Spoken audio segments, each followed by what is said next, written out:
Jadi kayaknya saya nggak percaya memang penangkapan itu semua yang tangkap juga orang bukil semua. Nggak ada yang pakai busana bukil semua.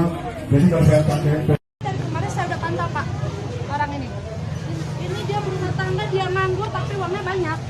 Saya udah lewat rumahnya, udah saya lempar sesuatu ke depan rumah biar ketahuan. Ini hari Selasa, emang saya yang nyuruh. Ada teman saya bahwa dia ini dekat rumah teman saya. Teman saya lah yang laporin sebelum terjadi ini. Saya bilang sama teman saya tadi WA, ya. Temennya siapa Bu? Epo ya namanya. Nah, warga sini. Bukan. Nanti saya telepon. Nih orang ini, dia WA. Ya.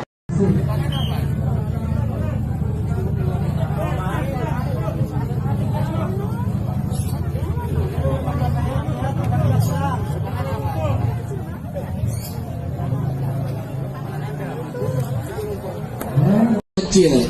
Nah, yang kita khawatirkan semakin lama nanti semakin sampai sore mengecil hilang, kita tidak punya bukti kuat nanti untuk siapa orangnya tersebut.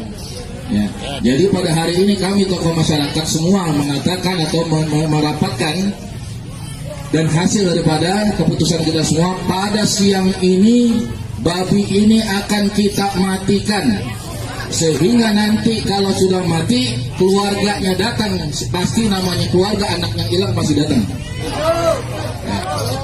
Karena apalagi pada zaman sekarang ini zaman corona kita kumpul begini takutnya kita udah zona biru jadi zona merah lagi.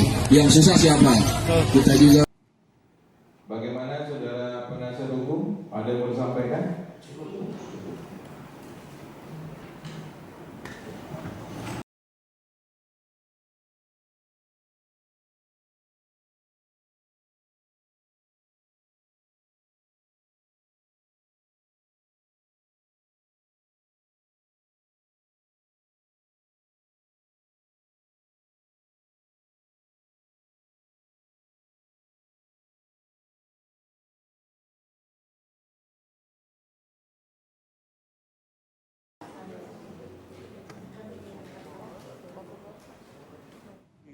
Kami hal-hal yang pokok tidak perlu kami eksepsi.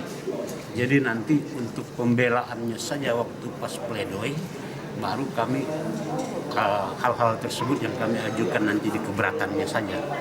Gitu. Jadi kalau untuk sekarang ini nggak perlu kita eksepsi gitu. Artinya apa yang sudah disampaikan oleh JPU sudah memang benar? Sudah sesuai, sudah benar gitu kan.